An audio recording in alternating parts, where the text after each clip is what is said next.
Hello বন্ধুরা, প্রিয়া ইপসা কিচেনে তোমাদের সবাইকে স্বাগত। আজকে তোমাদের সাথে শেয়ার করছি বাঁধাকপির পকোড়া। শীতকালে সন্ধেবেলায় আমার মতন করে বাড়িতে বাঁধাকপির পকোড়া বানিয়ে চা বা কফির সাথে খেয়ে দেখো, সন্ধেবেলাটা খুব সুন্দরভাবে কেটে যাবে। বা গরম গরম ভাত ডালের সাথেও এই বাঁধাকপির পকোড়াটা বেশ ভালো লাগে খেতে। রেসিপিটা ভালো লাগলে প্লিজ আমার চ্যানেলটিকে সাবস্ক্রাইব করে দিও।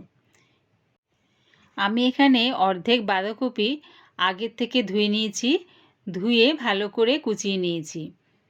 এবারে এর মধ্যে দিয়ে দিলাম হাফ চামচ নুন।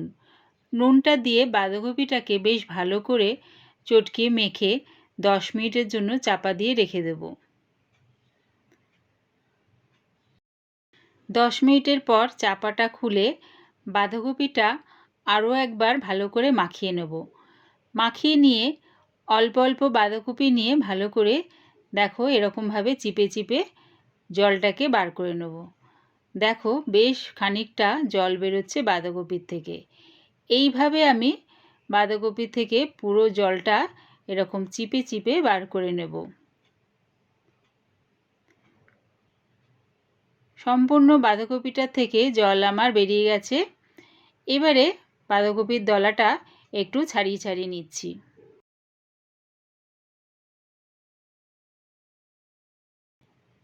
এর মধ্যে দিয়ে দিচ্ছি দুটো মাঝারি সাইজের পেঁয়াজ কুচি,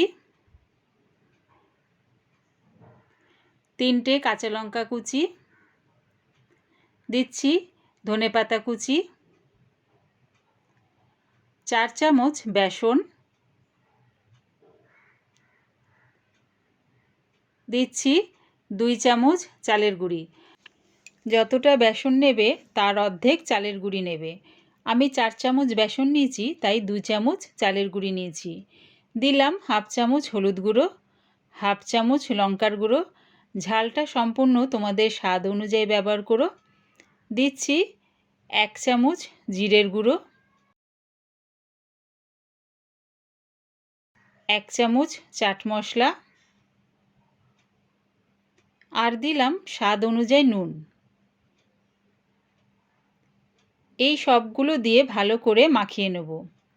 এগুলো মাখানোর সময় আমি আলাদা করে কোনো রকম আগে থেকে জল ব্যবহার করব না। তোমাদের যদি মনে হয় যে জল দিতে হবে, তাহলে জলের ছিটা একটু ব্যবহার করো। খুব বেশি একটা জল দিও না, তাহলে একদম ব্যাটারটা পাতলা হয়ে যাবে। আমি দেখো খুব ভালো করে চটকিয়ে নিচ্ছি, তাই আলাদা করে বাইরে থেকে কোনো রকম জল ব্যবহার করতে হয়নি। পেঁয়াজ আর বাঁধাকপি থেকে যে একটা জল বেরোয় সেটা দিয়ে আমার পুরোটা মাখানো হয়ে গেছে। এবারে গ্যাসটাকে হাই ফ্লেমে করে কড়াই দিয়ে দিলাম বেশ খানিকটা রিফাইন তেল। তেলটা গরম হয়ে গেলে গ্যাসটাকে মিডিয়ামে করে পকোড়াটা ছেড়ে দেব। দেখো অল্প একটু ব্যাটার নিয়ে আঙুল দিয়ে এরকম চ্যাপটা চ্যাপটা করে গরম তেলের মধ্যে পকোড়াটা ছেড়ে দিলাম। আবারও একটুখানি বাঁধাকপির ব্যাটারটা নিয়ে আঙুল দিয়ে এরকম চ্যাপটা চ্যাপটা করে গরম তেলের মধ্যে ছেড়ে দেব। এইভাবে আমি সব পকোড়াগুলো তেলের মধ্যে ছেড়ে দেব।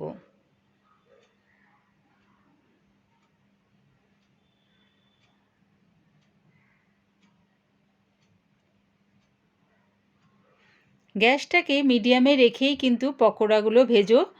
যদি হাই ফ্লেমে করো তাহলে বাইরে থেকে এটা পুড়ে যাবে আর ভেতরটা কাঁচা থেকে যাবে। তাই মিডিয়ামে রেখেই পকোড়াগুলো ভেজো। একদিকটা ভাজা হয়ে গেছে, আরেক দিকটা ভাজার জন্য উল্টে দিলাম। উল্টিয়ে পাল্টিয়ে ভালো করে ভেজে নিয়েছি। এবারে আমি পকোড়াগুলো নামিয়ে নেব।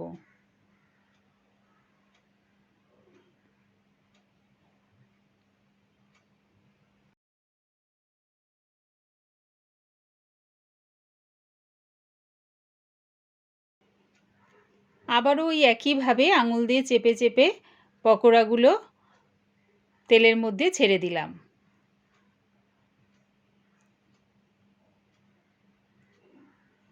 একদিকটা ভাজা হয়ে গেছে, আরেক দিকটা ভাজার জন্য উল্টিয়ে দিলাম। রেডি হয়ে গেছে আমার মুচমুচে বাঁধাকপির পকোড়া। আমার এই বাঁধাকপির পকোড়াটা পুরো দেখার জন্যে প্রিয়া ইপসা কিচেনের থেকে তোমাদের সবাইকে অনেক ভালোবাসা রইল। আমার মতন করে বাড়িতে বানিয়ে দেখো, কেমন হয়েছে কমেন্টের মাধ্যমে জানিও। প্লিজ আমার চ্যানেলটিকে সাবস্ক্রাইব করে দিও।